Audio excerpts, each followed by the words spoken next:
Hello, Lobo fans. Welcome back inside the Lobo Lounge. I'm your host, Robert Portnoy. You see Teton Saltis, a Lobo offensive lineman, with us in the lounge today. Teton, what's going on, man? Nothing much, just hanging out, sitting out in the sun, and enjoying the weather over here. So can't complain. So, where are you? Lobo fans might know that you are Lakota Sioux, right? And so, the Ogala Lakota Nation. Are you back home right now? I am back on the Pine Ridge Indian Reservation right now. So that's my home. That's where I'm at right now. How is everybody? I know the pandemic has been really tough on the Native American communities all over the country. Right. You know, for us over here, we've been mostly fortunate the past few months to not really get hit hard.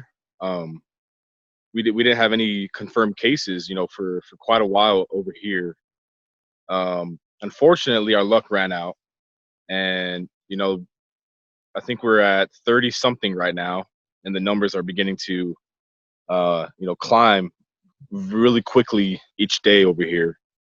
And so, we're better off now than a lot of other native communities. But if we don't get things under control here, then it's scary to think of what can potentially happen. So I guess we'll just have to. I guess only time will tell right now. We saw pictures of you earlier, a month, 2 months ago at the start of the pandemic with a mask and delivering supplies. How's that going? Yeah, it's still going well. Me and my family, we've been partnering with the Ogallala Sioux tribe and a few other programs here to hand out supplies, and whether it's cleaning supplies, masks, gloves, food, resources that people need here that they can't get.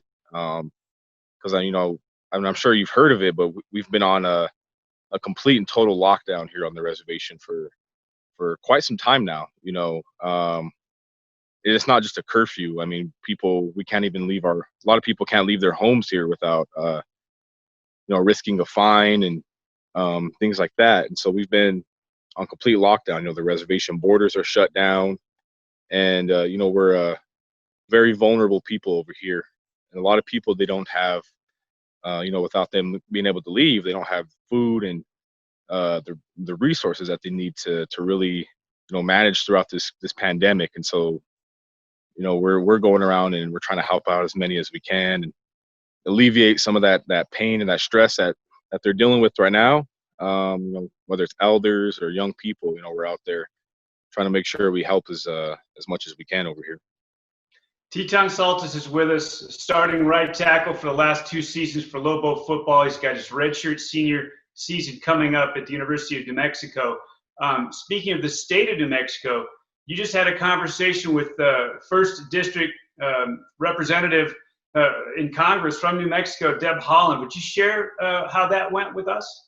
Yeah, it was really cool to be able to speak with the Congresswoman. I spoke with her on behalf of Save the Children Action Network, who I'm a student ambassador for through UNM.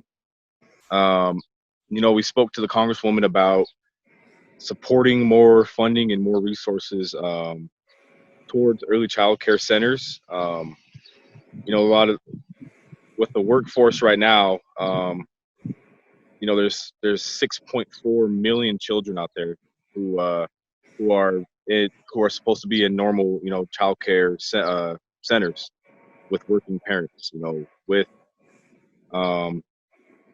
With things the way things are going right now, and people aren't able to work. When we do prepare to open up the economy and open up businesses, as a lot of states are already doing, I know New Mexico included, we have to ensure that we open up these, for centers that closed, make sure they have resources and funding to reopen.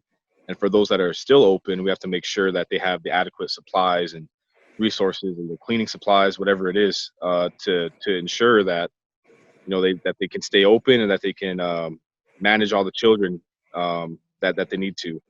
And so that's really all we talked about was that, and just early child care funding and more funds pushed towards education and quality quality childcare education.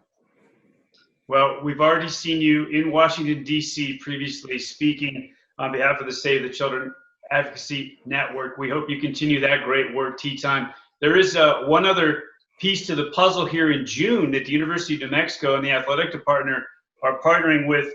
It's Readers Make Leaders. And I know you're all about the kids, and this is the young kids. This is preschool and elementary age children. And Lobo athletes on Tuesdays this month, in this month of June, are getting a good chance to read to kids. You're going to participate? Yeah, it was really, again, this was another idea that I kind of had that I brought towards, I brought forward to Coach Lensmeyer and, some of those in our administration. I wanted to partner Save the Children Action Network and the UNM athletic department. And we came up with a book drive and then of course the Readers Become Leaders event that we're going to be doing every Tuesday. And so I'll probably be participating in it. I'm also kind of doing a lot of the background work as far as finding different athletes to do the readings, and also assisting the department and making sure the logistics are all squared away and things like that. But I mean, it's going to be an awesome event. It's not just it's going to be student athletes from all different sports. We're also getting some head coaches on there. I know Coach Gonzalez will be on it next Tuesday. So, the Lobo fans are going to have to tune into that to check out Coach Gonzalez, working on Coach Weir.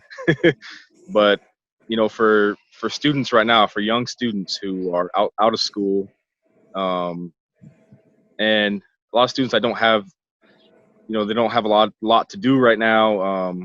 We want to make sure that we we give them something to do that's also educational, that'll go towards them in a really positive way. And it'll also help the parents out. The parents, they're looking for things to do with their kids, and so now they could tune in and see a bunch of student athletes who maybe their kids look up to, and UNM, and it's really a way of us to give back to the community in a really positive way, whether it's through education or just trying to be a good role model for these young people. And so it's a really cool event, and I'm really excited to get it going and to reach to some kids and share who we are with them, in a personal way. Thank you for what you are doing and what you will continue to do. Your activism and advocacy for children is off the charts, and we have your nation in our thoughts and our prayers. I know it's a dangerous time, so thank you so much, Teton, for being with us in the Lobo Lounge, and we hope you get on the football field really soon. Of course. Thank you. Teton Saltis of Lobo Football in the Lobo Lounge. Till next time, so long, everybody, and go Lobos.